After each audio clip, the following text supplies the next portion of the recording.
Xbox Record This is a podcast celebrating all things gaming, food, and the good old days.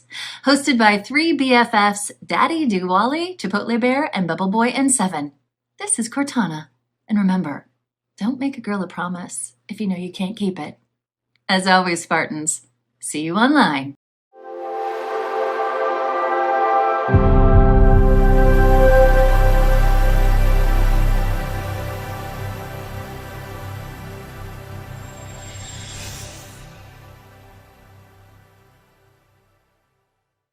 Oh, hello.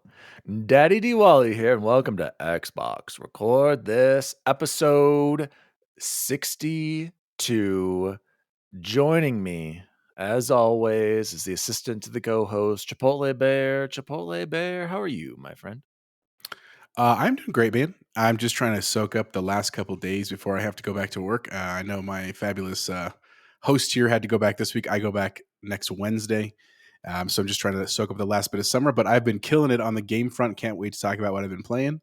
And just happy to be with you guys, man. Thanks. Very nice. And joining us again, as always, is the assistant to the co-host, Bubble Boy and Seven. How are you? Oh, okay. I was really bummed because I thought I might have the whole new setup ready, but I'm not quite there. You can see I got the fridge, I got the achievement, some of my Halo stuff back there, but still the random cable sticking out of the wall. I mean, if you hadn't pointed it out, someone might have thought you were going to hang something there, but now everyone's going to stare at that. But looking much improved from your usual spot in the kitchen, I have to say. I mean, can I ask you a question? Why don't you tilt the camera down a little bit? Oh, you can't because it's a wonderful question, Daniel. It's because I'm on a surface and I can't. Okay, it's the fixed angle. Okay, maybe next time a booster seat or so for the other. This is as high as it goes.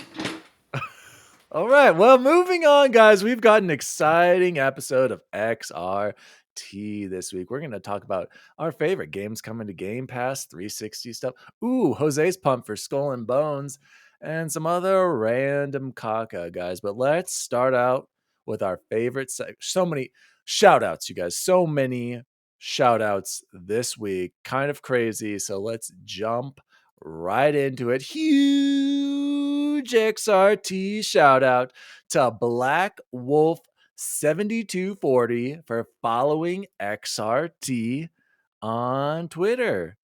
Right, Jose? Yeah, that's right. Oh, no, see, Jose, every time I do a shout out, I want like a little sound bit there. So that would have been nice. Moving on next. Huge shout out. Thanks again. Shout out to Black Wolf for following us on the show. Huge. There we go. XRT shout out to at Xbox_Chief for also following the show on Twitter. Thank you for joining. He sent me a message to join a Master Chief meme. I politely declined. I have enough memes in my life, but thank you for the invitation. Huge XRT shout out, and this is thanks to Jose, to Aaron Greeny Greenberg over at Xbox for liking a tweet that Jose mentioned us on the old Twittersphere streets.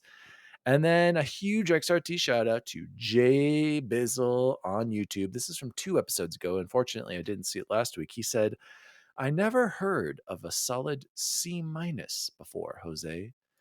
Just saying. Jose, what was that in reference to again? I don't know. I saw that too, and I was like, I mean, I do say that kind of stuff when I'm like, that's a solid C-, but I don't remember what it was specifically. So I hope that was just you wanting to use my mannerisms, Javis. Feel free to take that to North Carolina for us. Absolutely. And then another shout out to X Bacon Gaming on YouTube. He said, what have I been playing? Finished Mass Effect 2 and Mass Effect 3. Absolutely the greatest game franchise of all time. The official GOAT. But Andromeda is a borderline travesty. You guys, Bacon was texting me nonstop for a week and a half, just cruising through Mass Effect. It was incredible. He just couldn't stop, just constantly playing. Finally got sucked in, saw the light of how incredible the Mass Effect trilogy is. So Bacon, congratulations. Very proud of you. And I warned you about Andromeda. And I remember you started it, and I don't think you did much. And I'm pretty sure you probably already quit on it. So yeah. He also wrote in with his Top Gun call signs, his personal ranking. and it's not good. So here it is. Compare it to ours. He has 14 Chipper, 13 Stinger, 12 Charlie. This is just disgusting. 11 Sundown, 10 Merlin, 9 Goose, 8 Cougar. Oh, this is so bad. 7 Hollywood, 6 Jester at 6, 5 Viper, 4. Okay, at least it gets a little bit better. Wolfman, 3 Maverick, 2 Slider number 2. What? Is this amateur hour, Jose? And then what is this, amateur hour? Number 1, thankfully he put Iceman, of course, but minus points. Bacon, you put a space between Ice and Man and Wolf and Man, so your list has been officially banned. Okay, but thanks for writing in X Bacon Gaming with your list. And Jose, why don't you take over? Or maybe Chance, would you like to read Claire's this time? Her letter she wrote in? Yeah. Wait. Before you start, Jose, where can people reach us? What email? You can always reach us xboxrecordthis@gmail.com or any of our DMs, which are wide open. Yes, love interacting with the fans. But Chance, take it away. Slide into our DMs, please. Go ahead. All right. Boy. Hello, gentlemen. Great episode this week. Loved the ranking of Top Gun call signs. Iceman is absolutely the best. Oh, and she spelled it right. And all the new game info as usual. I definitely am going to check out Cuphead. Green Goblin absolutely has to be an iconic Spider-Man villain, despite not being the coolest story. He is the most well-known and even made his way into the Broadway show #2012 Spider-Man Turn Off the Dark. What kind of name is that? He did fly around the Bubble theater. Boy, I believe that's a pound sign. Pound 2012? I don't understand that. I think she's saying. I think she meant circa 2012. 2012, like around. I just know it's not. Sorry, Claire. It's not a hashtag, Claire. Okay, continue. I thought maybe he was in. She was in that. They co-starred the. No. I think that's like number 2012 or around Jake Gyllenhaal movie. Yeah, that makes more sense. Okay, Snow. Spider-Man, Turn Off the Dark. Thanks, Bubble Boy. All right, circa 2012. Where did I see? Now I'm all thrown off. What kind of name is that? He did fly around the theater on his little board, though, and that was epic. Yeah, that sounds cool. I agree with Dan that the evil within Willem Dafoe's portrayal of Green Goblin in No Way Home made my skin crawl. Horrifying and exceptionally villainous. And as someone who works in behavioral health, I really like his psychological torment addressed in this rendition, too. A rather accurate depiction of some schizoaffective traits. I now see why Daniel asked me to read this one. I also really like Venom and Doc Ock. I think they've done neat things with their stories. If y'all didn't know, my family is from New Orleans, and it looks like we missed each other by literally a day, Jose. Where was your po' boy from? The smells you discussed are haunting in the city, always. Excited that you tried Popeyes down there. It's just better there for whatever reason. People don't believe me. I hope you had a wonderful time, and I hope you feel better soon. Glad to hear the trio back together. Looking forward to each episode as always. See you online. Claire, gamer tag. Are we supposed to shout that out to the world? Yeah, she put it there. Sure, put it out. Yeah. Pick it up. Claire de Squir? Squir. Claire de Squir. Claire de Squir. I forgot to. Claire, can you do me a favor and add all of us on Xbox so we know, and then we can respond to anybody would like to respond to Claire's inquiry about the po' boys and the Popeyes. Is that accurate? Is it better out there? Well, actually, don't spoil later tonight, Jose. But yeah, yes. I won't. Okay. I'll save the other part. No, it was from a place called Armentine. Claire, the restaurant was called Armentine. It was absolutely delicious. It was just off of Bourbon Street. It wasn't actually on Bourbon, but it was quite delicious and a really, really nice restaurant. They had a really cool gold alligator in the bar, which was cool. The only thing I was going to add is, oddly enough, as I think about it, I think I went with Claire to see the Spider-Man Broadway show. Like, we were in New York because of Kella. It was a spring break thing, and because Kella takes kids every spring break to go see Broadway shows, and I went with them, and I saw the Spider-Man. And the first song number was really cool because it was actually against Flash Thompson in the school, and it was like a fight scene where the actors would literally go slow motion with Spider-Man. It was really cool. And then the rest of the show was god awful, literally one of the worst Broadway's shows I've ever seen. And it was really cool at first to see Spider-Man come out into the crowd in the Green Goblin, but the story was horrible, and it was just like it just some things just shouldn't be adapted for Broadway. At least that's my position or opinion. But it was cool if they at least tried it, and fun, of course, to go with Claire. So thank you, Claire, for the shout out. I'm feeling much better. And if you're back in New Orleans anytime, check out that restaurant Armentine. Everybody else had like oysters, and the red beans and rice there was also really good. So check it out. All right. Thank you, Claire, for writing in. Actually, you should write back and tell us what you thought of Spider-Man on Broadway. Was it as caca as Jose thought it was? Again, thank you to Black Wolf 7240, Xbox Chief, Aaron Greeny Greenberg for giving us some love on Twitter. And also, I forgot to say, you guys, one more shout out. Huge XRT shout out to Best Buy and LG OLED TVs. If you didn't notice, you guys, they are sponsoring our episode today. We've got a 65-inch LG C1 right behind me. There's also a 77-inch going off right now. I'm trying to break in the panel. There's that vertical banding, you guys. It's just a problem with the bigger screens. It's just what happens. I was able to price match these bad boys to a company out in Florida called BrandsMart USA, and Best Buy matched and sent me 2 TVs at ridiculously low prices. So huge shout out to Best Buy and LG. I think we didn't really talk about terms for you sponsoring our episode, so please hit us up at xboxrecordthis@gmail.com. Thank you very much, you guys. Let's jump into the warm-up question now, gentlemen. Bubble Boy, take it away. Yeah, so if you don't know, I think I've mentioned it a few times on here, but my wife is like morbidly against macaroni and cheese. Cheese is her favorite thing in the world, and then noodles are like her second favorite thing in the world. But for some reason, when you combine them, she just has a taste aversion like you can't imagine. She can't. Ash, I didn't know this. I know. You disgust me. You can't. You will never understand it. It's the sound, it's the smell, it's everything. And so Cora and I both obviously love it because we're not psychopaths, and so we don't get to eat it that often, right? But we did get to eat some this last weekend, and Cora has been letting me add Frank's Red Hot Buffalo sauce to hers now. She's like, "Oh yeah, Daddy, she can't not eat it without buffalo sauce." So I was like, "Well, man, I don't think we've done our top 5 boxed mac and cheeses." So I know there's probably like, look, I'm sure someone's aunt makes the most incredible like casserole baked mac and cheese and some of that truffle mac from whatever expensive steakhouse Dan is frequenting these days, but we're not talking about any of that stuff. Del Frisco's, yeah. We're not talking about those. We're talking about, I think, probably $3 max, maybe each one of these will run you.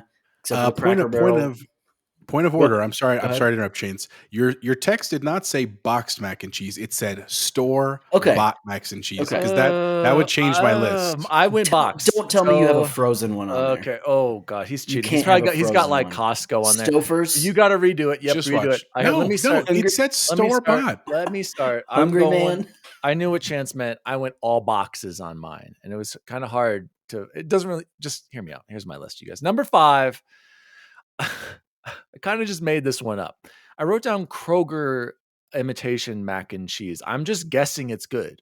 I've never actually had it, but usually Kroger knockoff brand is probably going to be good. So I had to have 5 on here. I followed the rules. I put one on there. I'm taking a shot. I don't know. Is it going to be good? Looks like I'm going to have to pick it up next time. Number 4, I have Cheetos. Again, the Cheetos brand mac and cheese, I actually don't think this is very good, but again, I had to have 5. So I didn't, the normal Cheetos mac and cheese, I didn't think it was very good. I'm not gonna lie. It was not very good. But these next 3 are good. Number 3, Cheetos jalapeno. If you're going to get any of them, a nice balance of spice and cheese, Cheetos jalapeno, that is worth your time on the XRT rating scale. Number 2, Cheetos Flaming Hot. I just like Flaming Hot. And again, I had to fill out the list. But number 1, is there really any question? Are there really any other options? I don't even know. Like, do people buy other boxed mac and cheese? No, it's Kraft macaroni and cheese. What else is there? That's the best. What an idiot. No, that is the best. You don't get to make fun of Jose. I don't care if he doesn't have any boxed mac and cheese. You don't like Kraft mac and cheese? That's not the best. I feel like I'm taking crazy pills. At least my guess is he's eaten 4 out of 5 on his list. I'm going to assume he ate all I've 5 out eaten of 4 5 out of on his 5. I list. just didn't eat 5 out of 5. But Jose, take it away. That's the Jesus. definitive XRT That is not boxed the mac and definitive cheese list. list. Oh my Yeah, god! I do not sign off on that one. Okay, now to be fair, again, mine, because I was going by what the text said, was store bought. My number 5, and for the record, I tried all the Cheetos ones. Not a fan. I really wanted to like them because I love Cheetos. I was not a fan of any of the Cheetos mac and cheeses. Number 5 is the Panera mac and cheese that you can buy in the refrigerated section at grocery stores. So if you ever had Panera mac and cheese, you can get it in frozen or refrigerated sections. It's actually Sounds expensive. It's okay. It is a little expensive. It's very, very creamy. It's a white cheese, and it's okay. It's not my favorite, but it's on my list because there really just aren't that many store bought ones. Number 4 is the Annie's mac and cheese, the yellow, like the bunnies. I think Annie's is really good for like organic, or I know it's like a Whole Foods kind of brand, and that's why my wife buys it, is because it's supposedly healthier, but it's okay. I like Annie's. Number 3 is Kraft mac and cheese, which Dan, I do like Kraft. Like, it's not my number 1, but I genuinely love like it. it's a childhood thing. I think it's a good for Yeah. a dollar. Like It's in delicious. college, it definitely got me through things. I love throwing hot dogs in there. I'm all about Oh, that exactly. Thank you. life. Number 2 is the Velveeta boxed mac and cheese. Holy crap. Oh Velveeta- my gosh. I completely forgot about Velveeta. Yes. Oh you my were gosh. fired All right. 7 times. That's if it number were up to 1. me. That's number 1. That Sorry. was- Editing my Yeah. list. I can't believe I forgot that. I'm embarrassed. That one is really, really good. But my number 1, if I can count it, is the Costco pre-prepped mac and cheese. I knew he was Because going it to is go there. Did I store-bought, not call that? Did I not call that Bubble Boy? but it's not frozen. It's in the refrigerated section. It's fresh. It's prepped. And here's why. We actually have had a couple of birthdays for the girls where that was like the main course, and we had a mac and cheese bar. So we put that out there, and then we put like panko breadcrumbs. We do crushed up flaming hot Cheetos, green onions, and you make your own mac and cheese. And that is clutch. The one thing out before I pass it to Chance, though, if we are talking boxed, Velveeta is my number 1. Any mac and cheese, whether it's Kraft or Annie's or Kroger or whatever, the secret though is to take a little bit of your own cheese and add it to the mac and cheese at the end. So like use their packets, use the butter, the milk, all that, but then throw in like a quarter cup of like shredded cheese, and that makes it really nice and like stringy and sticky. Try that next time out there if you haven't. It's fantastic. So Chance, educate us. Yeah, I just no Velveeta. Let me explain that really quick. It was such a luxury when I was a kid. Like, I've rarely had it, and so like that's kind of why I forget about it. And also, it doesn't say. I'm pretty sure it doesn't say cheese, doesn't it? It's like it says something different. Cheese product. Yeah, Cheese- see, and that is, Jesus but you're Christ. right. Genuine You're right. cheese product. Velveeta's It's good. number 1. Velveeta's number 1. Actually, I'm gonna knock off Cheetos brand and replace it with Kroger that I haven't tried, because I'm assuming that's better than the Cheetos normal cheese. So number 2 You're is right, Kraft. right. 3 is the Flamin' Hot. 4 is Cheetos jalapeno, and then 5 Kroger. Even though I haven't had it, go ahead, Chance. Good thing they're not sponsoring us. Kroger would have dropped us already. You haven't tried their food, and you're bumping them off the list. So number 5, coming in hot, same as Jose, Annie's shells, but white cheddar. Shells and white cheddar is the one I prefer from Annie's. Number 4, I was surprised. I mean, I'll give you guys a pass on this one. I had what I consider bottom of the barrel, nasty, powdered Kraft macaroni and cheese, but I put it at number 4 because I put the Teenage Mutant Ninja Turtles edition of Kraft mac and cheese, which does taste better. Just like Claire said, the Popeyes taste better. If she can say that, I can say the Teenage Mutant Ninja Turtles edition tastes better. Number 3, Cracker Barrel sharp cheddar and bacon. Of course, they use the gooey, creamy cheese as well. None of that powder stuff. Number 2, it's like a tie. So you either go the Cheetos jalapeno, that one all by itself, or you combine the Flaming Hot and the regular, 1 box of each. And it just makes it a little more cheesier. The Flamin' Hot flavor obviously takes over and stays there, but you get a little bit more cheese, so that's a secret. And then number 1, yeah, come on, man, Velveeta shells and cheese, the GOAT. Nothing beats it. And like I said earlier, if you add a little bit of Frank's hot buffalo sauce to it, it is just perfect. Where can you get the Cracker Barrel one? I've never even seen that one. Walmart. Of course. I mean, come on. Okay, fair enough. One of the greatest stores ever created, right, guys? Well, when it comes to junk food, absolutely. Yeah, and now they're sponsoring the Broncos and XRT. So there you go. Well, there it is, you guys. Our definitive top 5. It does say store-bought mac and cheese, so I guess Jose's caca list applies, even though Chance and I were both thinking box. Don't you shame me for and reading and like so- following the rules? You know what's Well, funny though? I literally did I deleted it and rewrote it like 3 different times because I was like, well, boxed, I don't know. There might be Yeah. I'm forgetting something, and I don't know. Maybe there's some Stouffer's or Hungry Man thing I haven't tried that might be frozen and good. I don't know, but yeah, either way, Velveeta. We can all right. agree. Yes, Velveeta is number 1. Let's jump into Xbox news. We got a lot of topics to cover this week. Starting out with coming soon to Xbox Game Pass. This is from July 5th, 2022.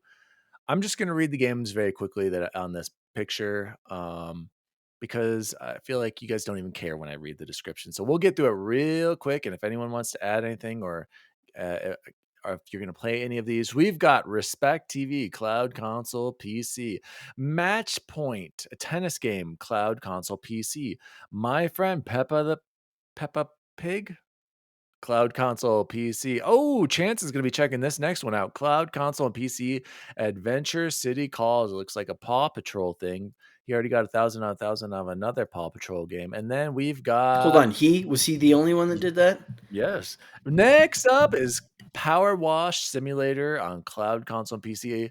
This looks strangely satisfying, but I'm not going to play a game power washing. I'd rather really power wash things. No, you wouldn't.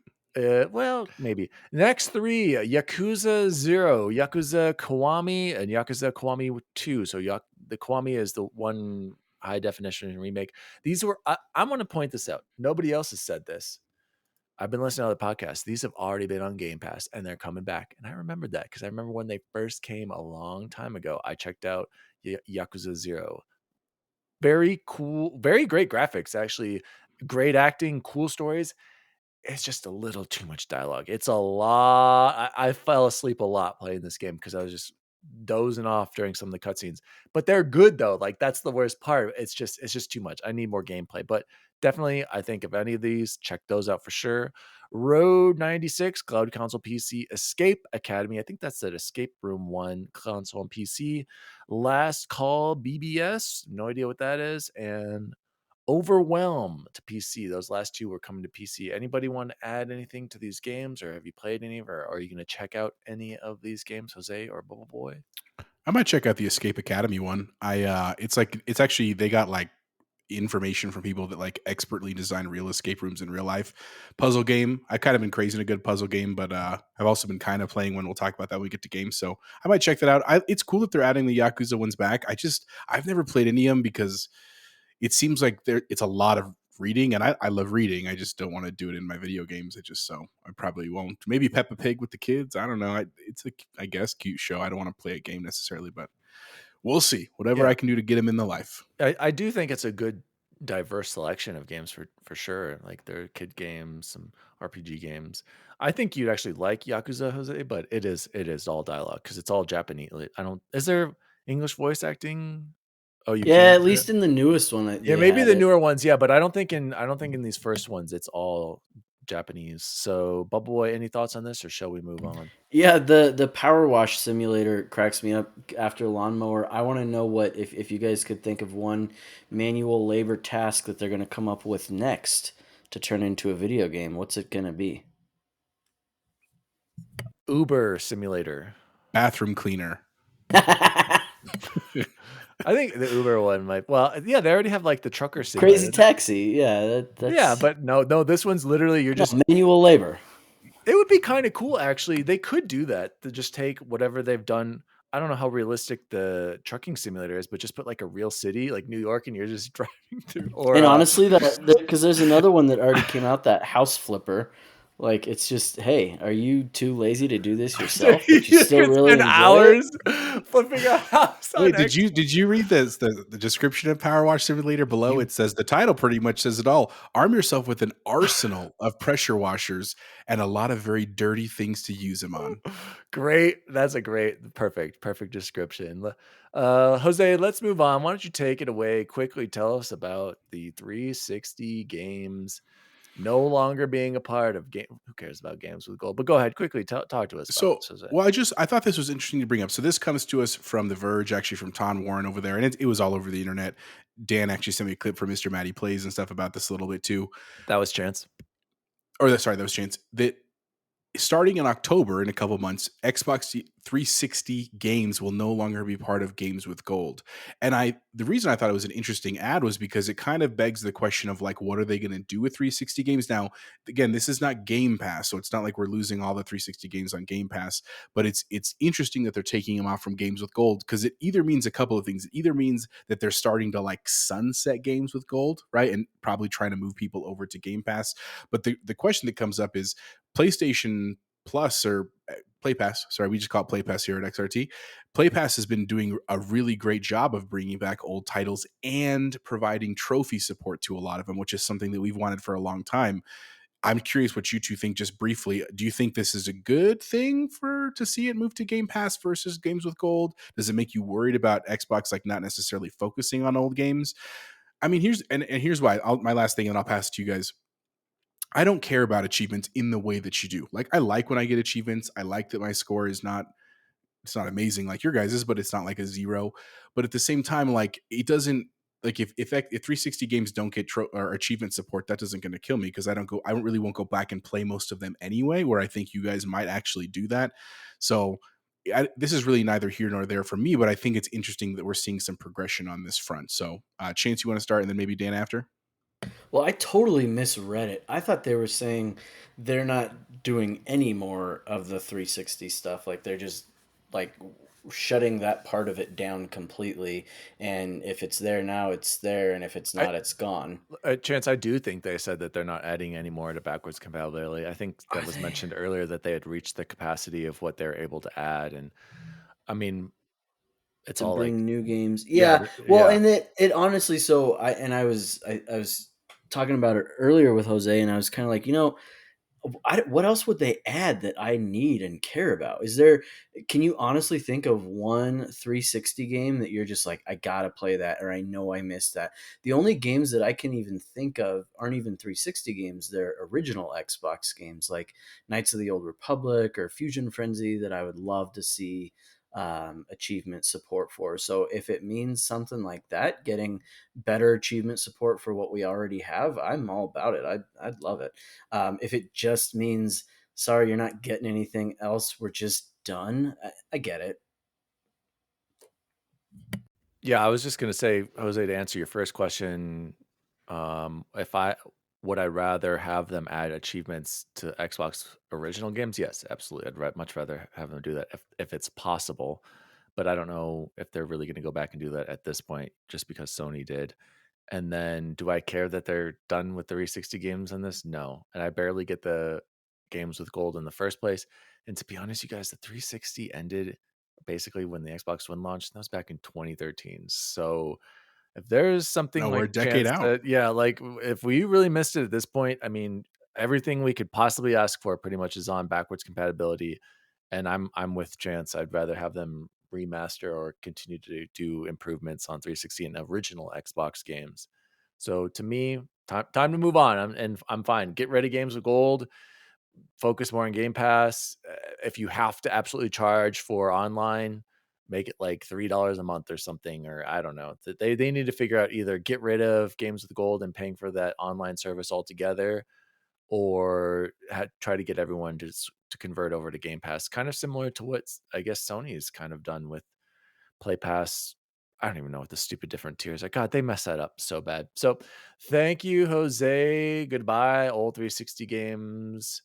No one cares. Similar to this next story, possibly nobody caring about. Jose, tell us about Skull and Bones. So I actually didn't put this on here, but Yeah, it I was added big this news one. this week. So Oh, okay. Bubble so Boy, you can go talk ahead, to us Chance. You about could talk I to us think about I it. think I added Skull I think and I added all Bones. of these, or almost all of these. Oh, Yeah. sorry, I didn't No, know. I just thought it's Skull and Bones is kind of, and to give credit where it's due, this came from Matt Kim on IGN. But it, to me, it's that game that's like, it's kind of an inside joke for them, like the Fig Newtons, when they're like, oh yeah, the serving size is only 2. Like, yeah, we put it Two out fake like that. It's news. hilarious. That this game isn't really real, but apparently it is. They keep talking about it, and they finally came out with Dude, a you guys release remember? date, I gotta so. say this, Chance. This game was announced in 2017. That's what it says here. Yeah, Isn't officially that announced. That's when we heard insane? about it. Yep. Isn't that insane?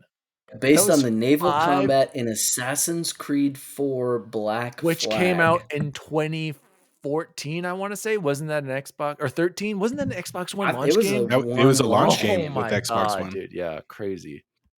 Yeah, so they spent 4 years after that trying to figure this out, and then missed its initial 2018 release window, and every subsequent Oh year my gosh. after that until now, finally being released, or supposedly November 8th. I can't look at this and not think the screenshots look pretty cool though. So Okay, let me just jump in real quick before I give it to you, Jose.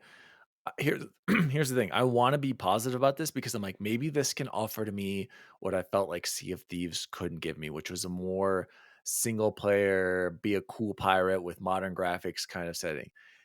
And it doesn't look like that. Did you guys watch the gameplay trailer? Okay, Chance, did you watch the gameplay trailer? I'm trying to watch right now because I was going to do it earlier, but I forgot. I apologize. So I'm trying to skim it right now.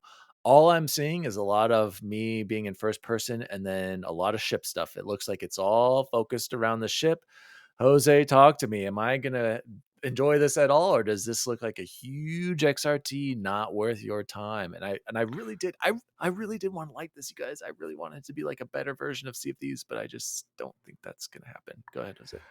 I mean, will it be enjoyable? Maybe. Is it what you want, Dan? I don't think so. So a lot of the descriptions I've seen is like, so it's co-op up to 3 people on like a squad or team or whatever you want. So it'd be like you as the captain and 2 other friends, but it's mostly stuff on your boat. Like you like. I know it's kind of even limited on Sea of Thieves, like because there's just not a lot of land that you can get on. On this one, it's even less. Like they did say you'll be able to get off and like walk around, but not on like any island that you want. It's only in very specific cases. And I agree with Chance. It does look beautiful. The sound that they like, the music they used, and the Foley that they use in the trailer looks cool. Like it gives you that like Pirates of the Caribbean vibe.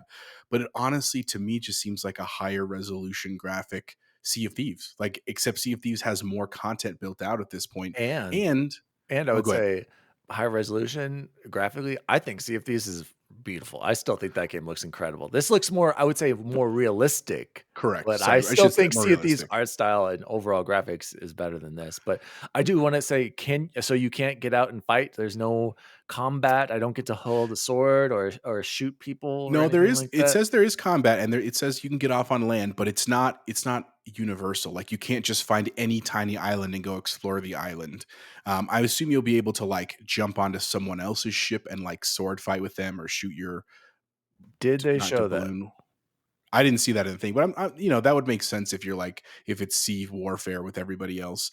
The one thing that I think is hilarious, and not that we have to jump to this story yet, but the release date. So this is releasing on November 8th of this year, which is fine. They've had plenty of time to do it. But guess what comes out on November 9th? Let's jump right into the next story, Jose. Let's tie it. Yeah. Perfect segue. God of War announced its release date at a random Sony blog post for November 9th, 2022. The day after Skull and Bones is scheduled to release. Man, setting them out to succeed, aren't they, Jose? So go ahead with your thought. I mean, I'm assuming that, that Santa Monica Studios didn't call whoever's making, I forgot who's making Skull and Crossbones. Sorry. Ubisoft. It's Ubisoft. Singapore. I'm sure they didn't call them and be like, "Hey, when are you releasing yours? Oh, we're going to do this." I'm like, they don't do that, but it's kind of funny because it seems like they're positioning it to compete with it. And from everything we've seen, God of War is just going to absolutely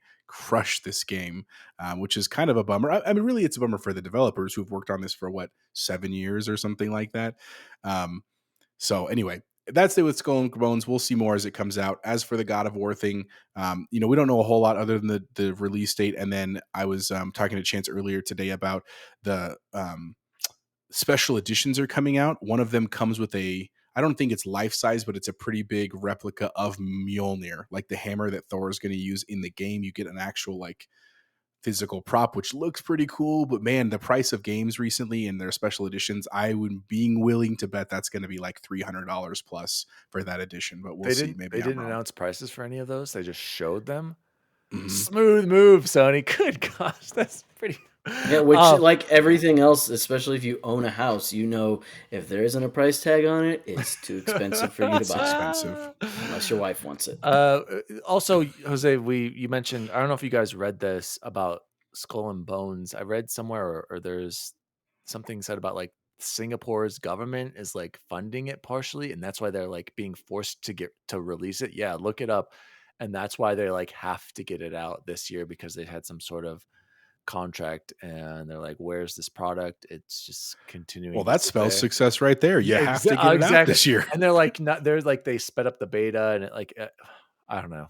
Again, I really did want to be positive about this, but I watched, or I skimmed through the trailer just now, and I don't see anything that appealing. Like, if they would have just made Assassin's Creed 4 like literally just cut and paste that, but have somehow make it multiplayer, I'm all in. But it doesn't look like that at all. Here's the problem, because I know we just talked about God of War. The reality is, except for Dan, I know he has a PS5. Chance and I aren't playing God of War, at least right now. Guess what comes out a week before that? That's Gotham. Why am I blanking? Gotham Knights. Gotham Knights. Thank you.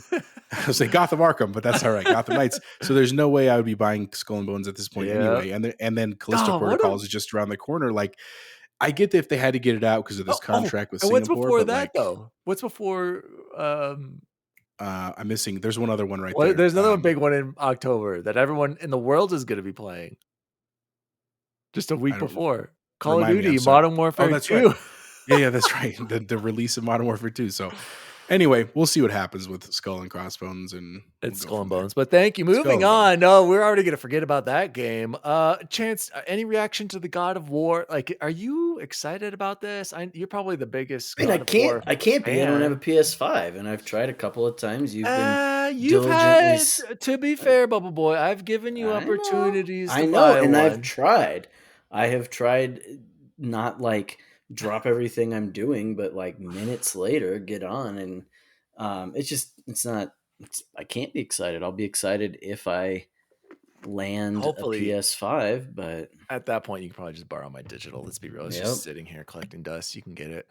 That you know what, that might be an XRT write-off, the PS5 for our company for other video game reviews, and we'll just split it between the three of us, because Lord knows it's just sitting over there just collecting dust. Sorry, boys over at PS Trophy Room.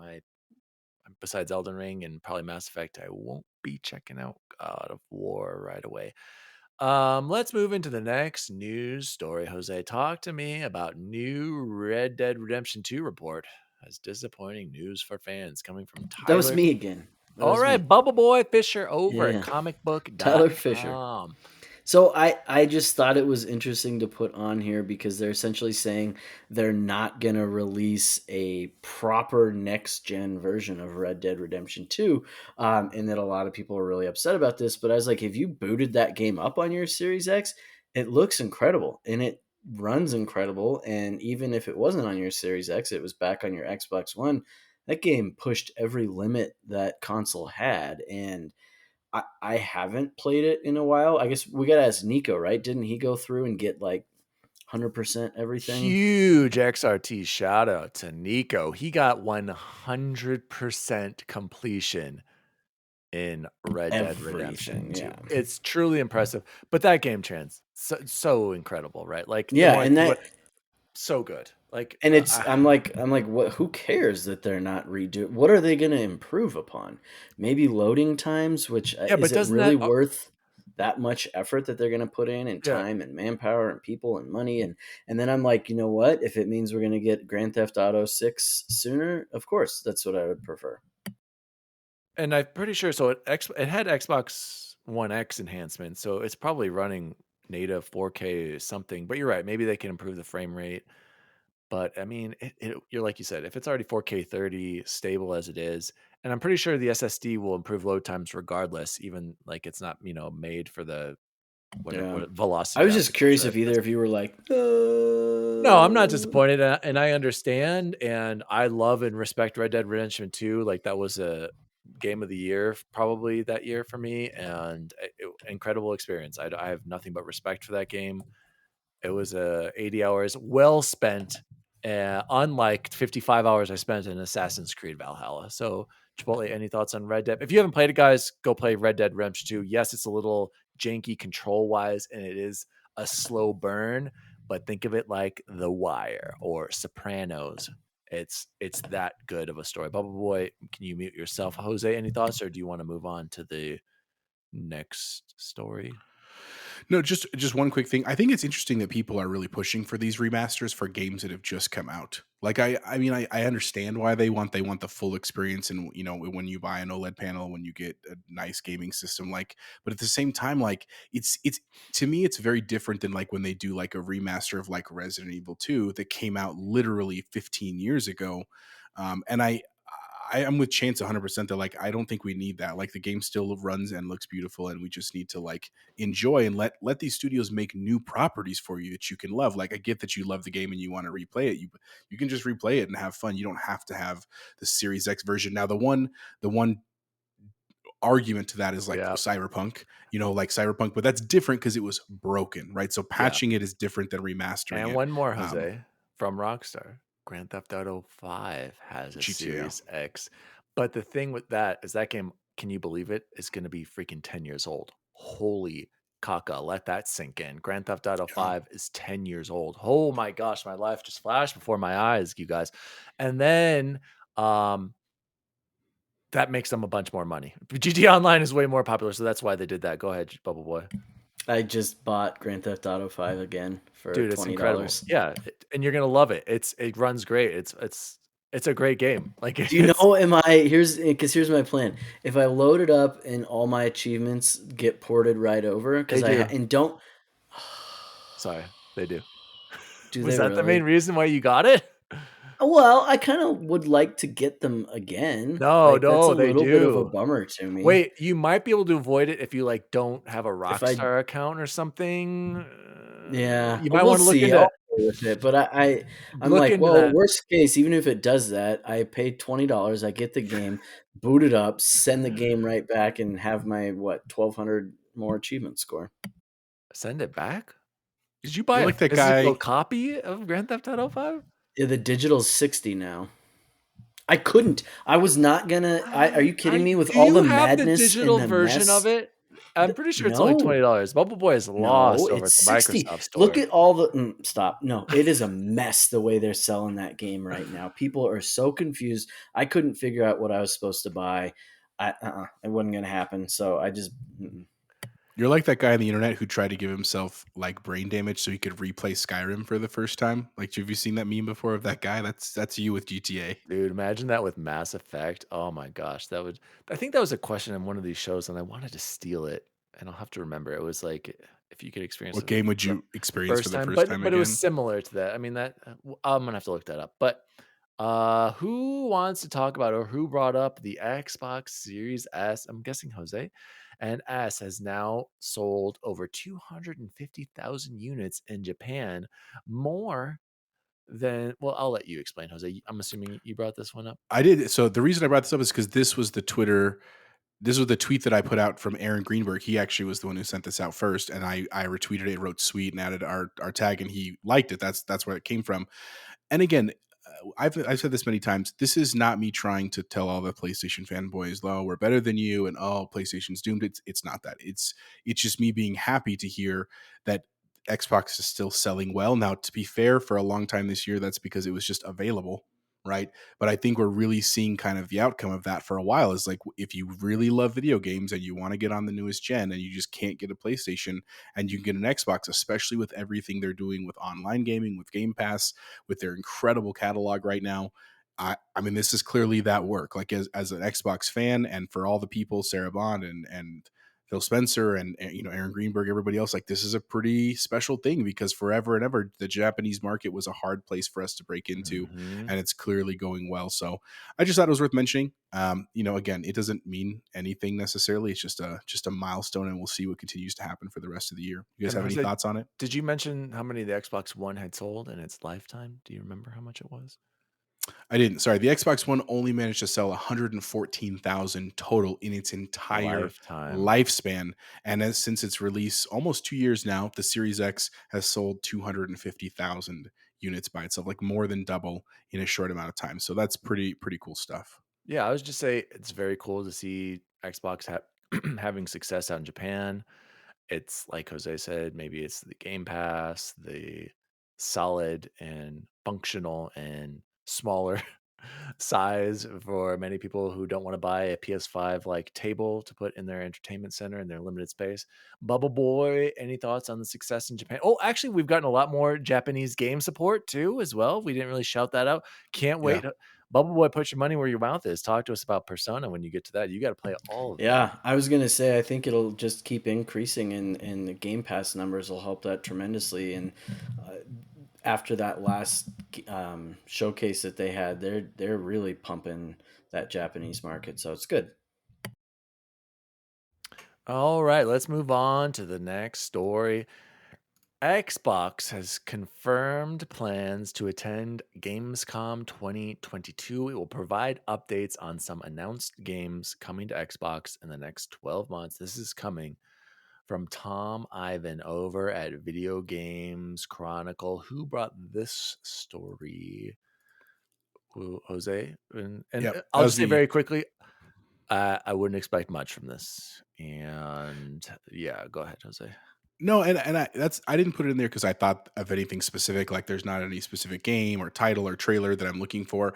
But I think it's interesting that this is going to come because there was another story today, and I didn't put it in our notes that E3 has officially been scheduled for LA next year. They officially said like these are the dates, it's happening, and so it was interesting because we were a couple months ago, we were even saying here on XRT, like, I think E3's dead, like, it's not coming back. And some of that was just because, like, we didn't think that people would want to necessarily go back to large in crowd things. But I don't know if you guys actually saw this. I think I saw it on Twitter. I can't remember the source. I apologize. There was an anime convention recently in LA that got out of hand with attendance. Like, it was so packed that the fire marshal had to show up at the door and stop letting people come in because so many people wanted to attend an in person event. Now, granted, I don't necessarily want to go to that. I mean, I just had COVID last week, so I would really love to not have that again. But I just think it is cool, one, that we're seeing these events come back again, because they were seriously a very like a happy source for us in the summer. Like I remembered every year getting excited for things like Comic-Con and E3 and this stuff, just because there's so much news and stuff around pop culture and movies and games and that kind of stuff. But I think it is cool that Xbox is already committing to other stuff, not just their own stuff, because I think they really want to get their stuff out there. And my hope is that we get a little more new stuff. Like I hope that the Gamescom, which is in Germany, by the way, if you didn't know that, I hope that it's not just the same things that they regurgitate them. There may be some new stuff there, but it is cool that they're trying to put stuff out for the fans in general. Dan, what do you think? But yeah, maybe a potential update on the Activision acquisition. Maybe things are going pretty smoothly with that. Who knows? Maybe we could hear something then. But as far as you said, people wanting to go back to in-person events, yeah, I totally get that, and I can totally see the desire to go to such a thing. I would not want to go to the COVID super spreader event out at Gamescom, but do I wish we would have started this podcast earlier and gone to a previous E3? Yes, I think that'd be really cool. But to be honest, you guys, if we could go next year, E3, Xbox Conference 2023, I feel like that could be a certified slanger, as they say, because there's going to be that. I feel like they're going to drop some serious games next year. So I don't know. Maybe we need to start planning. Bubble Boy, any thoughts on in person events? I know that you probably are going to be against it, but go ahead. Yeah, no, I would very very be I would be very very unlikely to go, but it's cool for people that like it. All right, moving on to the last Xbox story for the week. I'm going to guess Bubble Boy on this because he's the sports fan. NBA 2K23 promises the next evolution of ultra real gameplay on Xbox Series X and S. This is coming from Fraser Gilbert over at Pure Xbox. Shout out. A Bubble Boy, do you believe them, or is this going to be another money No, grab like no, usual? I don't get it. And I'm trying to think like what was the last and there okay, this game is not Madden and it's probably I'm more of a fan of football, so I think I enjoy Madden over the 2K basketball games, but if I could see how this is a more popular game. What was the last evolution? Would they call it next evolution of ultra real gameplay? New ways to attack off the dribble and at the rim, intuitive one-on-one positional, shading system. I'm like, at some point, just stop and be like, no, it's the roster update, and you guys are going to keep paying money for it because you always have and you always will. I was gonna say, wasn't the last major evolution gameplay update? It was called Levolution. Battlefield. From Battlefield. Yeah, I think that was probably the That was Battlefield 4, but that was a long time ago. I was gonna say, you're right. Who's gonna? Here's the thing: who's gonna be the first to go free to play?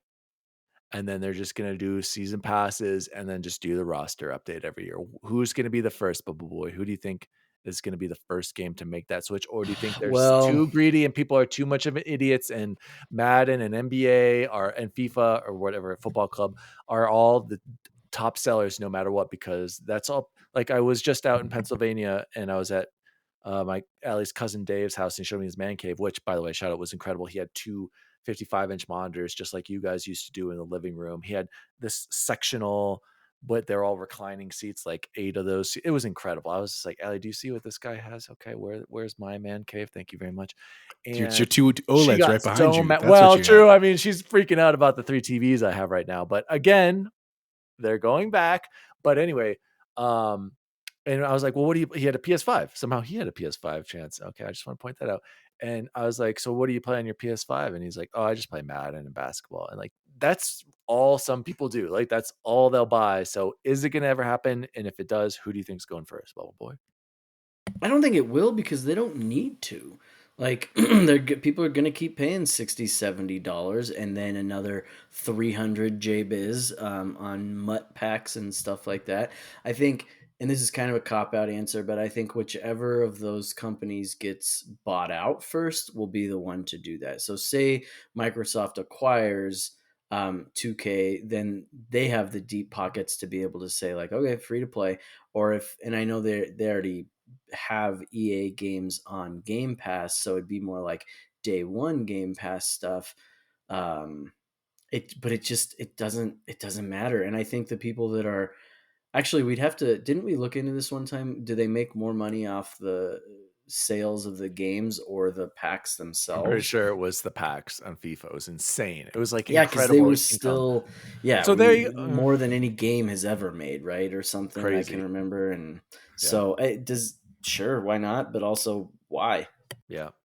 Any thoughts on this, Chipotle Bear, or are you? Oh, the only thing is, I wonder if they could do something different with NCAA coming back out, because they announce that they're bringing back NCAA football. I wonder if, I doubt they will. Because they want as much money as they can, and that's the best way to get it. But that could be an interesting way to say, like, look, it's going to be an online game. We're just going to update rosters every year, like, because that would actually make more sense in that realm because of the college piece of it. But I don't know. I'm not a huge sports gamer, so I'm not really qualified to speak on it. I just think it's interesting. Dan? Oh, I was just gonna say quickly, Bubble Boy, isn't the NCAA just like falling apart? Like, it doesn't even matter, right? Like, because all these conferences are like all combining, so like, I feel like the NCAA is powerless and it's not really gonna matter. But how does that work? With, like, anyone can get paid for anything now for likeness, correct? Like, I haven't really been paying attention too much to that. Can you educate me? Yeah, gosh, and why am I drawing a blank on what it's called?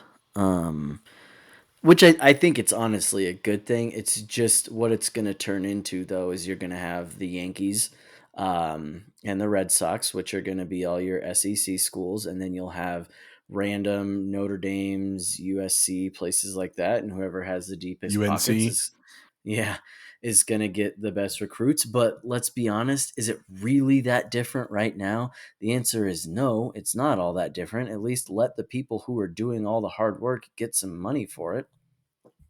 Oh, no, I completely agree. I think the players should get paid for what they do and how much money they bring into the schools. And I don't understand why the NCAA was getting money. Like, that doesn't make sense. So, guys, that has been the Xbox news for the week. If there are topics you feel like we should talk about, please send them our way. Guys, let's jump into, I was going to ask you, do you want to talk about what we've been watching, or should we give our final thoughts on Halo? We never did end up doing that. The Halo is a series. Do we want to quickly go over that? I'll say this. I think overall, I'd probably give it, should we do out of 5 or out of 10? Because that would probably change my vote. Out of 5. Well, first, let's do the XRT scale first. Start there, and then you can do good idea. Good idea. Is it worth my time and money?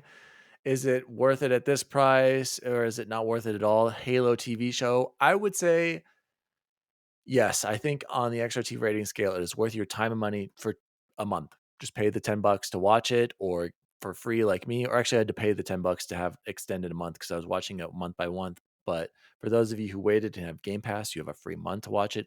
Overall, I enjoyed it more than some recent Disney TV shows because it was something different.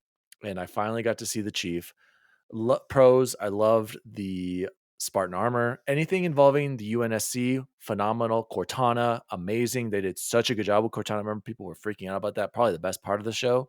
I thought for the most part, the brutes and elites, especially the prophets, looked great.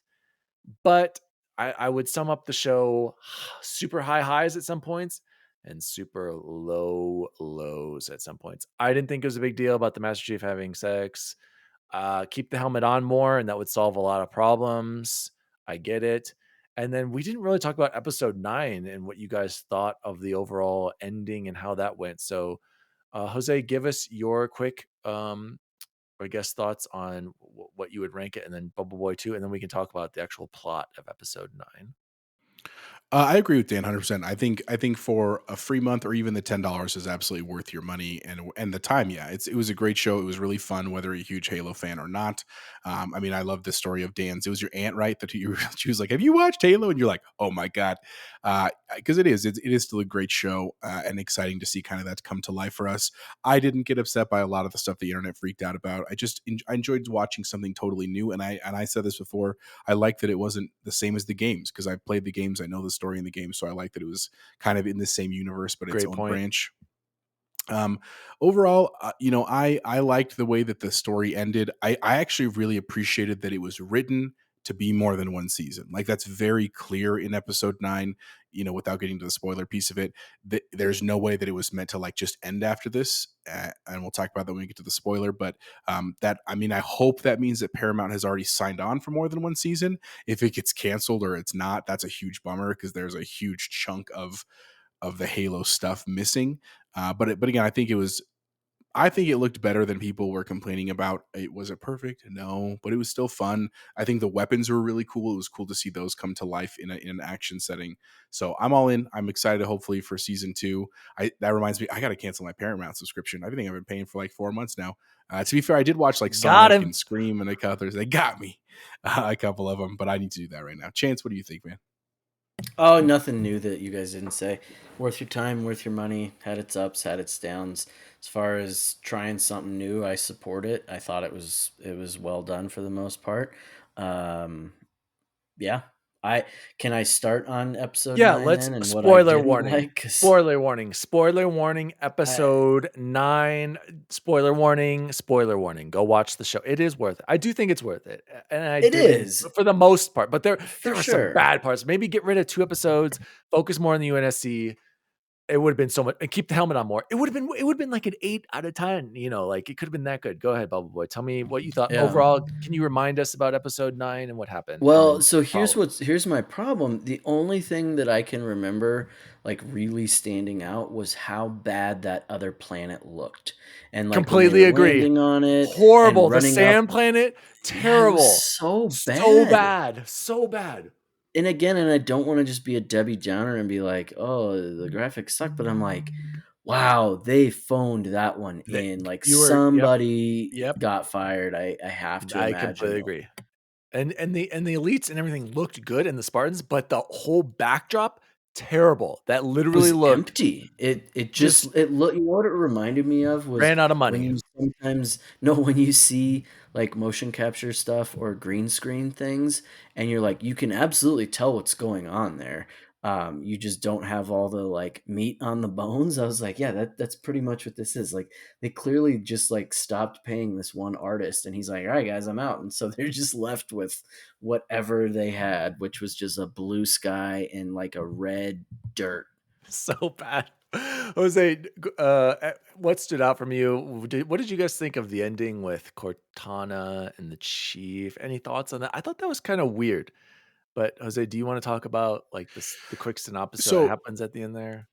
Yeah, so I what I really liked at the end of the story what they were clearly building to all season was that the Master Chief in the show has a very different relationship with Cortana than Master Chief in the game, right? In the at least in the game where we're at in Halo Infinite, following Halo 5 and Reach and that kind of stuff, is that they have a very symbiotic relationship. They depend on each other. You could make an argument that they're in love with each other, and they care for each other immensely. That is not the case in the show. The case in the show is that he's very distrusting of her. He sees her as an AI that was forced upon him by Halsey, and he has a weird undying love for Halsey because of the way he was raised. But even that's getting chipped away episode by episode, and there's a huge breakdown of it, obviously, in episodes like 7, 8, and 9.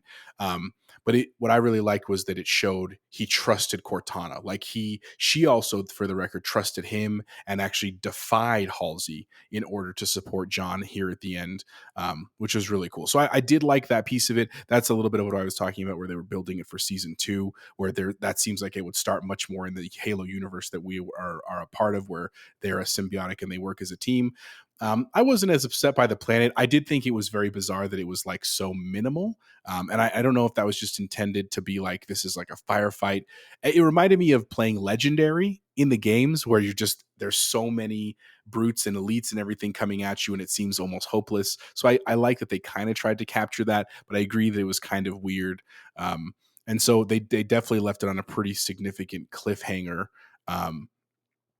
With McKee getting shot and that kind of stuff. And in the end, I kind of started to like her, and then she just like fell apart at the end kind of thing. She was like gonna kind of be good. And then and being evil, that seemed like a kind of a cop out at the end there. I wanted her to become like a double agent with the Covenant and that kind of stuff. And maybe they'll bring her back. Maybe they'll find they'll do through some magical writing that she survived and this and this. So yeah. Well, what about the whole Cortana taking over and everyone saying, oh, when Cortana took over, for spoiler, John dying at the end there.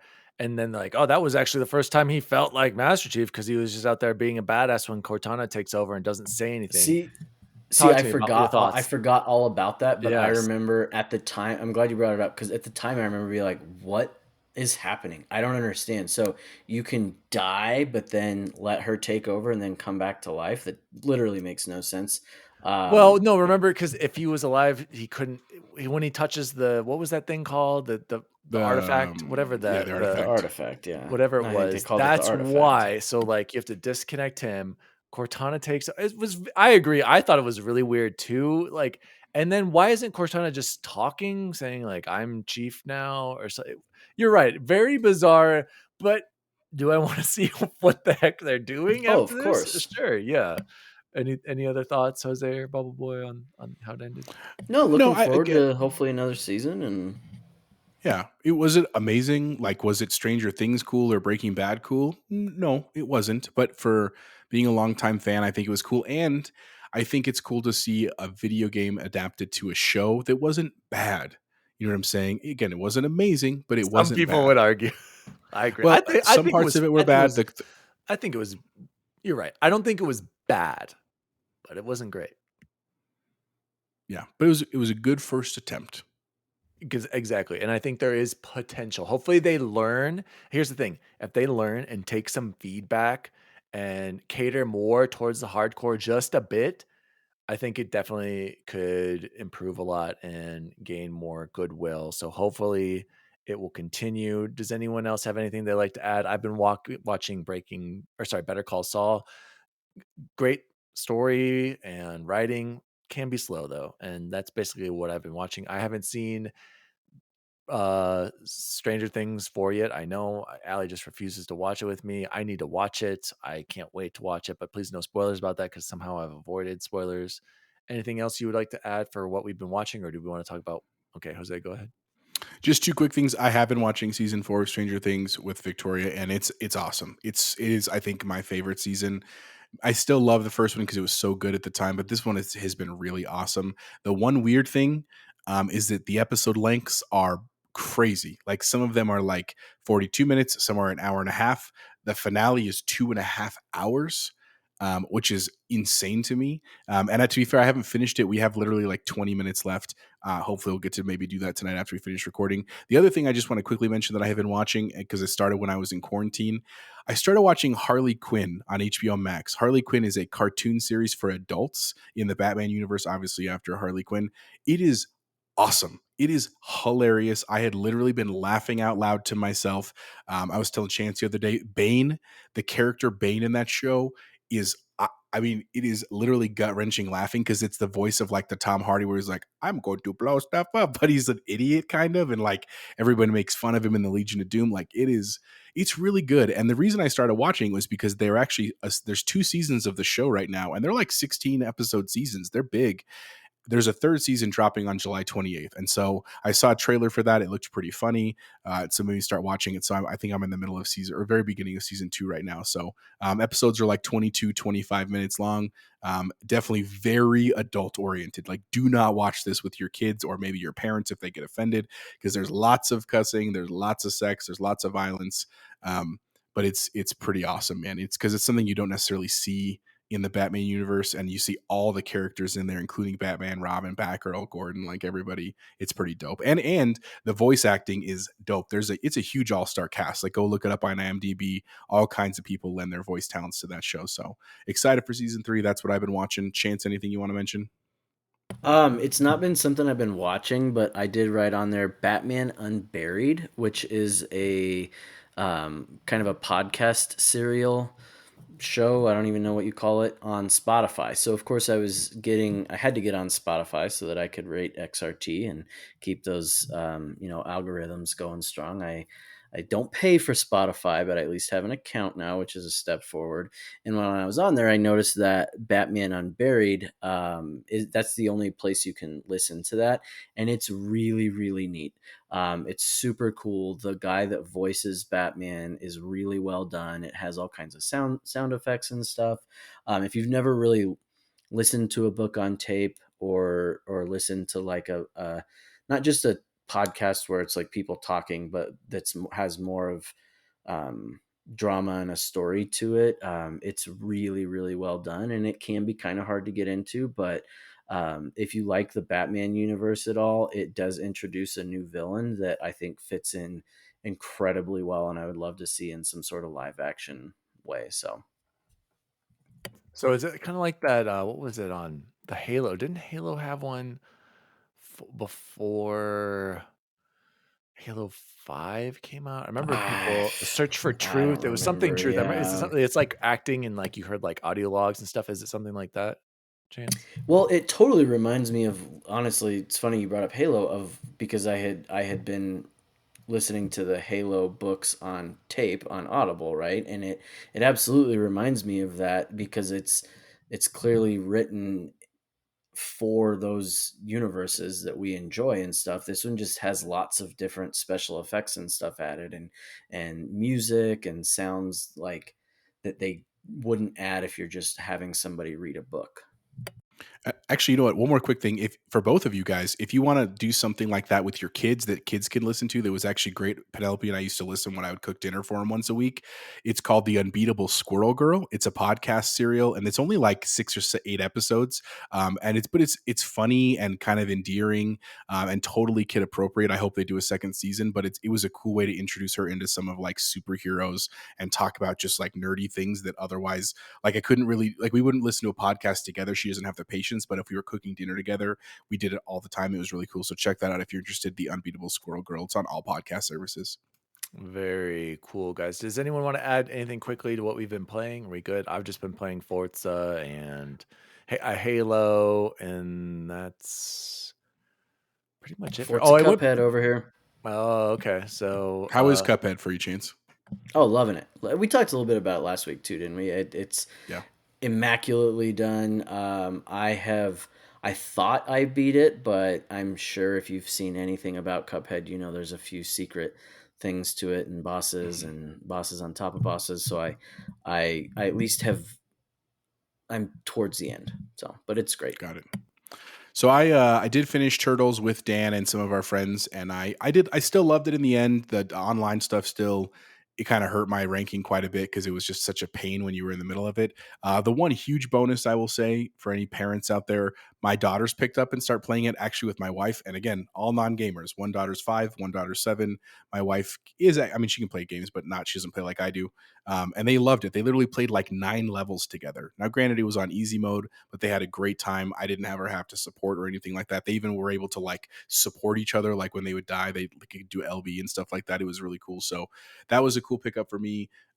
As I think more about it, I do agree more with Dan that like Turtles in Time was just so hard to beat. Like, so I do think Turtles in Time is better than Shredder's Revenge, but for it being free on Game Pass and a quick, nostalgic, like fun game to play, I think it's a certified banger for sure. I've also been playing Halo a little bit here and there. But my 2 big ones, I'll go with the small one first. I played Fall Guys for the first time. And I was totally down on this game. Like I was like, oh, it's stupid. I'm not going to get on this trope with all my kids are playing it. But the other night, Bacon was on, and he was like, oh, we're going to play Fall Guys with my brother and his friend Matt. And I was like, all right, I'll give it a shot. It was a quick download, like 3.6 gigs or something. Awesome. I genuinely had a lot of fun playing Fall Guys. Like I want to play with our whole crew. It was fun. I mean, it is stupid stuff, and it's definitely built for you to spend money on like the microtransactions and stuff. But I didn't do any of that. I just played the game, and I had a great time, man. It was definitely, I wouldn't play by myself probably, but it's something you definitely fun with friends, and definitely a great thing to play with kids because very simple control layout and very simple like idea on how it works, mechanics and physics and stuff. And then the other last thing I'll quickly mention, I finally beat Cyberpunk. So I've been playing this a little bit for the last month or so. I wanted to finish it during summer before I went back to work. And because I was in quarantine, that was a great opportunity to sink some hours in when I was feeling a little bit better. I just couldn't leave the room. Overall, on the rating scale, I definitely think it's worth your time. Do I think it's worth it at full price? I don't. I don't think it's worth the $60. I would buy it at 40 though. I think that's fair. The next gen patches, it's absolutely gorgeous. It is easily one of the prettiest games. Like it's up there with Forza and how beautiful it looks and everything rendering and running real smooth on the Series X. The face models and the characters are just incredible. Like I have no complaints in that department. The reason I think for the story I put about 25 hours in. So if anyone looking out there, what is it really going to finish in? You're looking between 20 and 25 hours, depending on if you do a couple extra things. In terms of like the other side quests, I really just dipped my toe in a couple of them, looking for graffiti and fighting these guys called cyber psychos, which are kind of like mini bosses if you want to think of them like that. And I enjoyed them. I had a great time. The bummer thing about some of the side quests is that some of them are severely like imbalanced level wise, and I felt that system was hard to understand. Like it would say like danger is high versus very high versus moderate. I didn't know what that really meant, but the very high meant basically like it didn't matter how good my guns were or how good I was about covering or how patient. There was no way I was beating that person, and there was no clear like delineation about when I could go beat them versus not. So I think that was a weird system. But overall, cool story. I really did get to like some of the characters I met along the way. I love the interactions. Again, it's a pretty gritty portrayal of a lot of stuff. Like there was definitely some very graphic violence, some very graphic sex scenes and stuff like that. But definitely like an adult game, but cool. I enjoyed it. I applaud CD Projekt Red and all their hard work. And despite all the crazy terribleness they went through with the launch of this game, it's pretty okay now. I do like it. The whole thing with Keanu, he was cool. Honestly, he was kind of an ass in the game. Like, and I thought I would kind of like that, like, oh, rebel. By the end, I was just kind of annoyed by him though. And it's not the Keanu that I like, who seems like such a humble, nice guy in like real life. So just keep that in mind throughout the story. But it's also one of those games where there's clearly like probably 10 different endings to the game, depending on the choices you make. I don't love the choices I made. I just felt like they were the ones that were most true to like what the game was. And I was also just kind of interested in being done by the end. So in the end, I think it's worth your time. If you can get it for 40 or cheaper or free, it's definitely worth a playthrough. At 70, that's a little bit steep. I guess I got some cool stickers with my $70 purchase back in the day. So anyway, those are my thoughts on Cyberpunk. Very good. I bought mine for 30 and I still haven't started. So maybe I'll get to it. Probably here's the thing, you guys. I have Resident Evil 8 and Cyberpunk just sitting on my Xbox. Resident Evil 8. But for some reason, I think I'm gonna Resident go Evil play 8. Demon or Dark Souls 3. I might have to go back to see where it all. Okay, never mind, guys.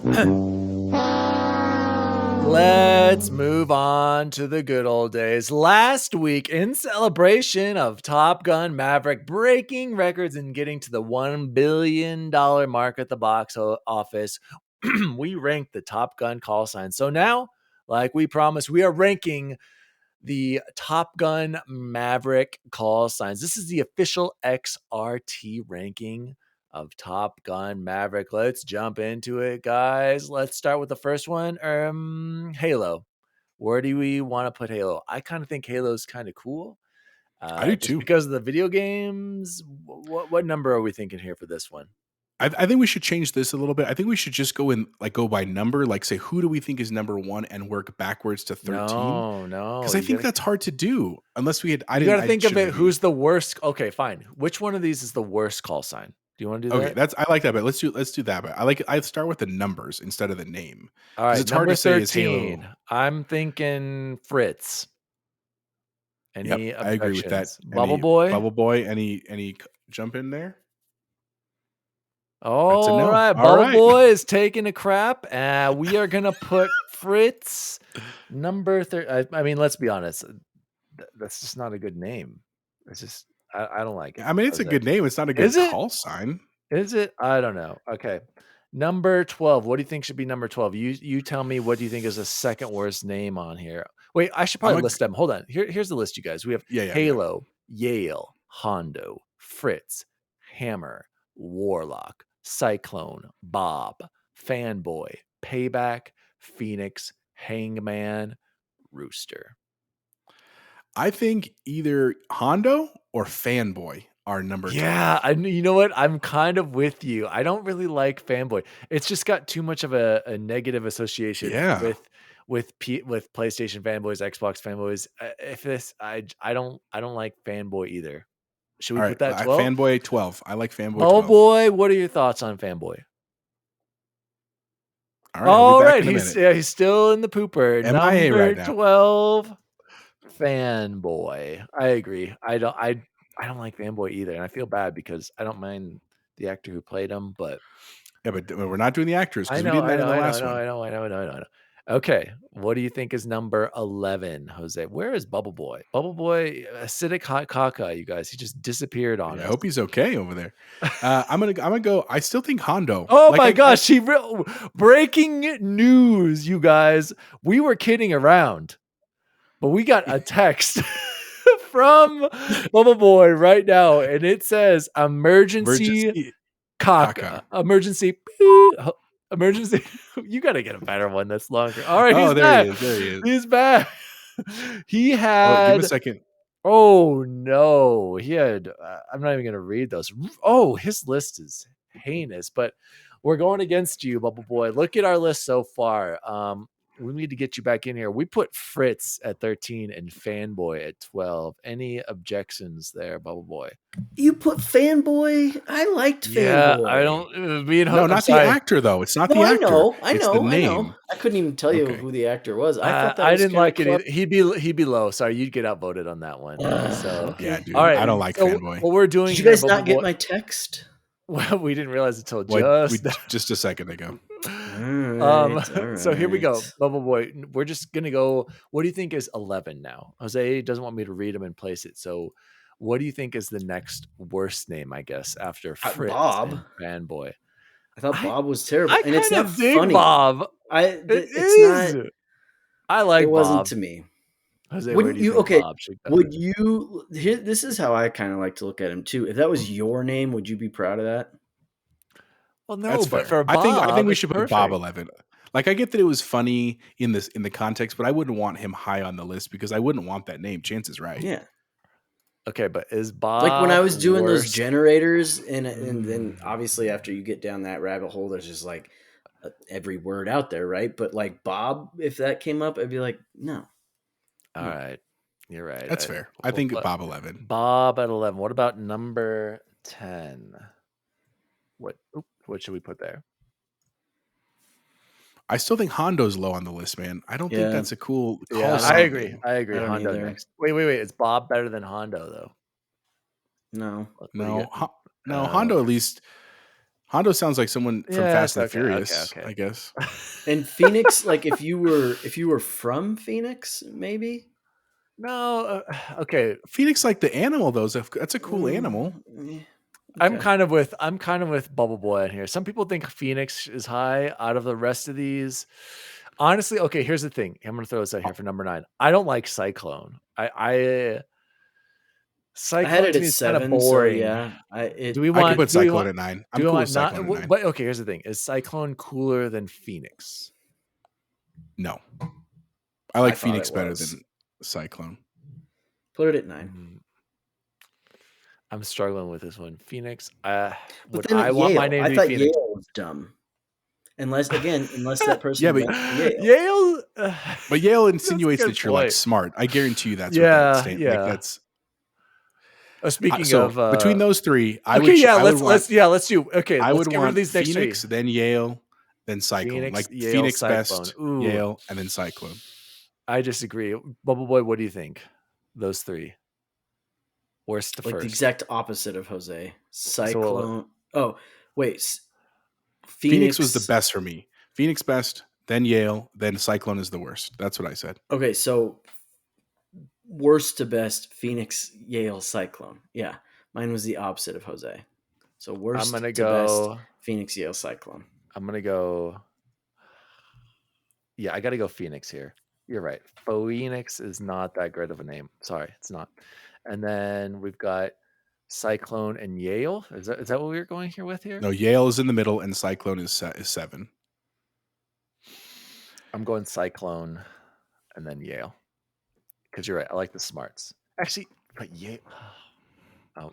I mean, but think about it. If you were in a bar and like before we were all married, and someone's like, "Which call sign?" You're like, Yale. "Would you want to say Yale or Cyclone?" You probably want to say Cyclone. To be fair. Okay, so what we've got so far for our listeners: Fritz, Fanboy, Bob, Hondo, Phoenix, Yale, Cyclone. I actually think Hondo should probably be higher. What do you guys think? No. Really? Bubble Boy, what do you think? What does it mean? It doesn't matter to me.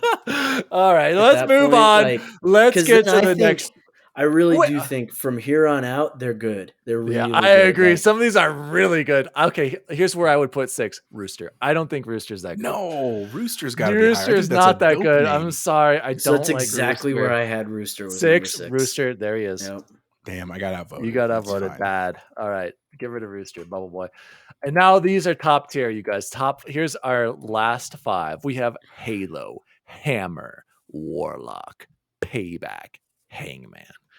I think Hangman should be 5. I think that was a stupid call sign. Really? Oh no, I think Hangman's. Yeah, dude, I think Hangman's.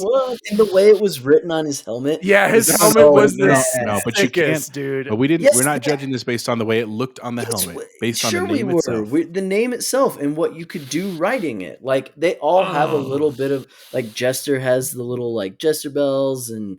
Yeah, they all have. But you wouldn't let me put Jester higher. We put Jester at 7 last time. No, I know. I want to put Jester higher. I'm not saying it's a good name. I'm saying they all have their name, and then they have typically some sort of like.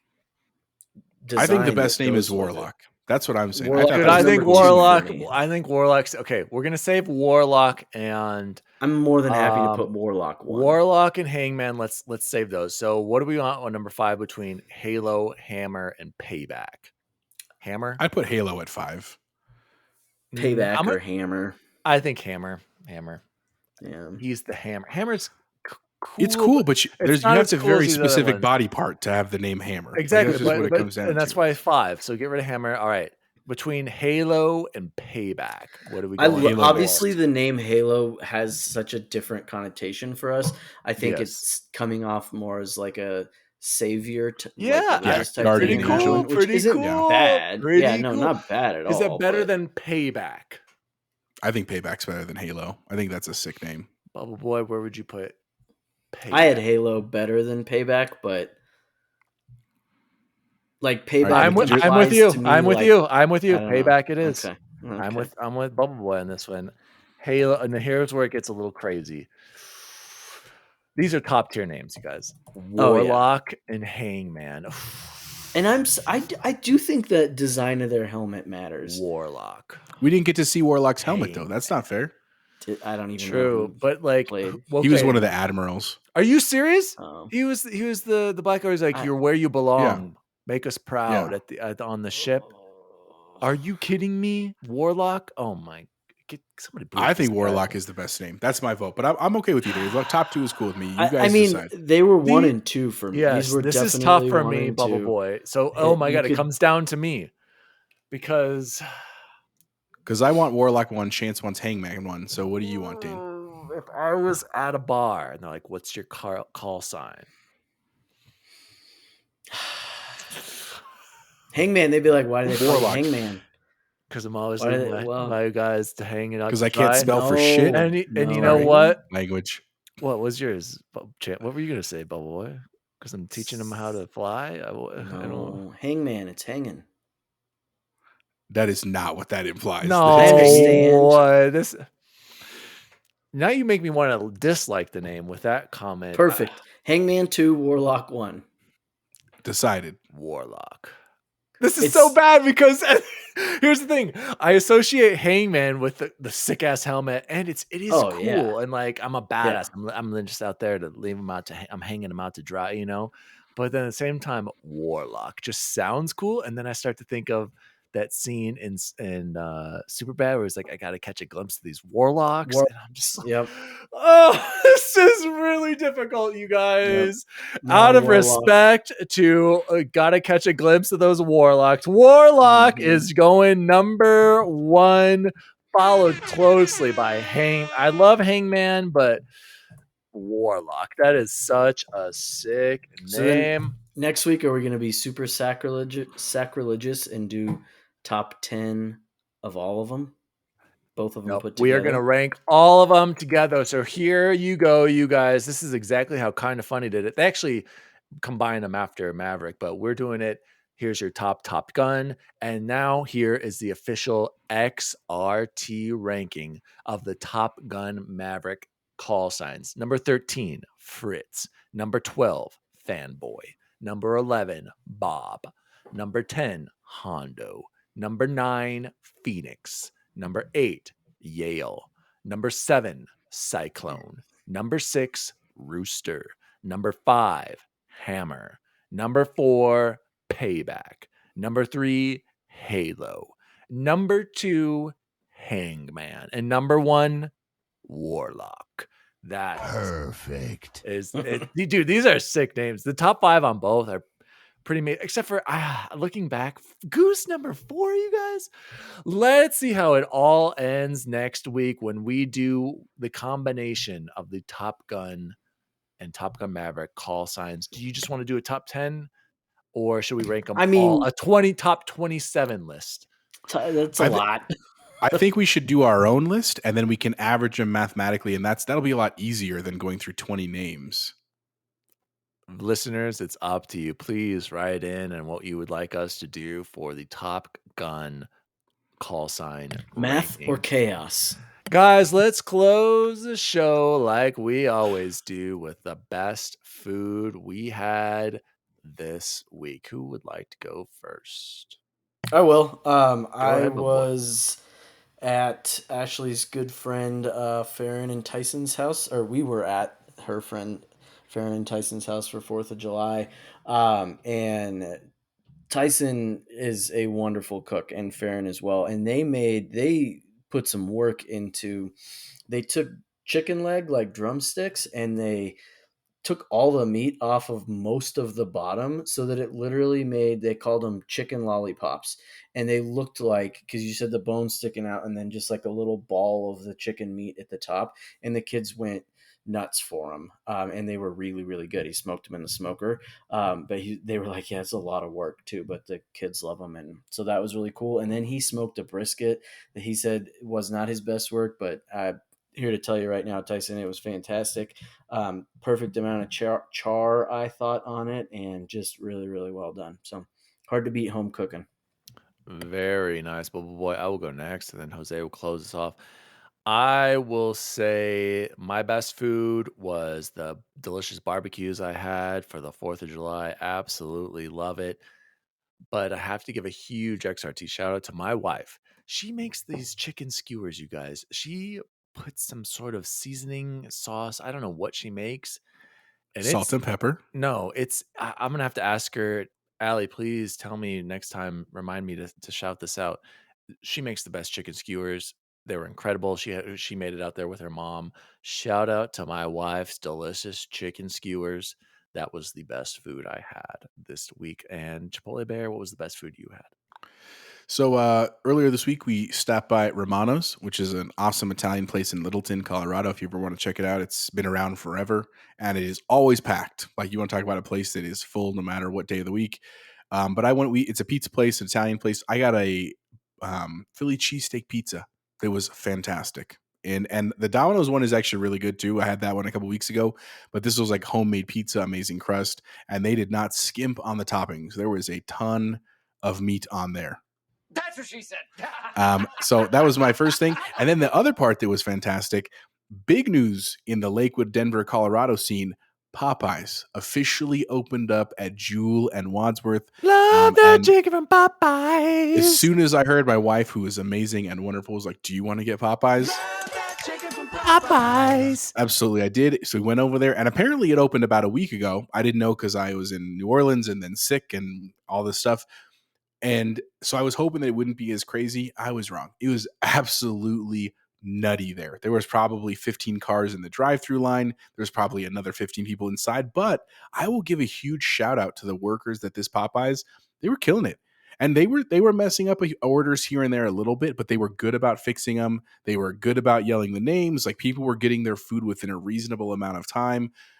Shout out to that shift crew, because I'm sure that it was crazy for them, right? Just a Friday night, prime dinner time for everybody eating there. So we got there, I had my spicy chicken sandwich. I tried their honey mustard for the first time. Pretty good. I'm a big black and ranch guy, but it was actually pretty solid. Chance, you want to add to that? Did you get the Mardi Gras mustard or the honey mustard? Honey mustard. Okay. Their Mardi Gras mustard's pretty good too. Okay. And shout out to the worker, because I walked up to her. We'd gotten all our sauces already, and it was chaos in there. And my father-in-law was like, hey, can I get a honey mustard? And I was like, oh yeah, I'll go grab one. And I walked up, I was like, I'm so sorry, buddy. Can I have one honey mustard, please? And she was like, no problem. She handed me 4 of them in my hand. It was like, that stuff's delicious. What was the sauces for exactly? Not your spicy chicken sandwich, correct? Well, they were dipping them for tenders and for fries, like just as dipping sauces. Gotcha. But shout out, all their sauces are pretty rocking there. So anyway, pumped. I officially signed up for the Popeyes app on my phone, because I'm finally within a Popeyes that's close enough that I can. Well, because I'm not close enough that I could. It would matter for me in terms of rewards, but not anymore, sir. Let me tell you what. I'm excited to. Anyone do some over unders on when I'm going to get my first reward for the amount of Popeyes that I purchase, because it's going to be soon. Just throwing that out. Anyway, that was the best thing I had this week. Yeah. Very, very nice. Gentlemen, this has been Xbox Record This, episode 62.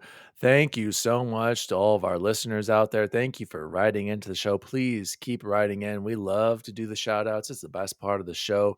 My name is Daddy D. Wally. You can follow me at Daddy D. Wally across all social media. You can follow the show at Xbox Record This. Make sure to check out some of my food reviews I've done recently. Maybe you need a supplement or a protein powder or some spicy Pringles. Check it out. I've got them over there. I'm waiting for Bubble Boy to send in some of his food reviews as well. Chipotle Bear, where can people find you? You can find me on Twitter, Chipotle_Bear, or on Instagram at Chipotle Bear. Again, it's been awesome getting a few likes here and there, a few new followers, and working with all the people out there. That's our favorite part of the show. So thank you, everyone, for writing in, and look forward to all of that in the future. And Bubble Boy, where can people find you? You can find me in the right slow lane of most Lakewood city streets, where I like to run dressed as a female. And just so you know, there is a man driving around in a black Chrysler Stone Go Pacifica, and he's out of control. So if you see this man, you tag him, you call the police. He tried to run me over today. It was terrible. I almost lost my life. City of Lakewood, watch out. Roasted. As always, Karens, see you online. See you online. See you online. See you online. He said he had a surprise for me. Maybe. I guess you should have called. I did call earlier when using the phone. Earlier, when was that? Or later when then I left a message. A message? What number did you call? 2, 4, 9, 5, 6, 7, 8. I can't hear you. You're trailing off. And did I catch a niner in there? Were you calling from a walkie-talkie? No, it was cordless. Mm-hmm. You know what? Don't. Not here. Not now. Xbox Record This is a podcast created by Daniel Walenzik. You can follow him at Daddy Diwali on all social media. The assistant to the co-host is Jose Martinez, and you can follow him at Chipotle_bear on Twitter. The assistant to the co-host is Chance Siegel, and you can follow him at BubbleBoyN7. You can follow the show at Xbox Record This on all social media. If you'd like to find out more about the show, visit xboxrecordthis.com.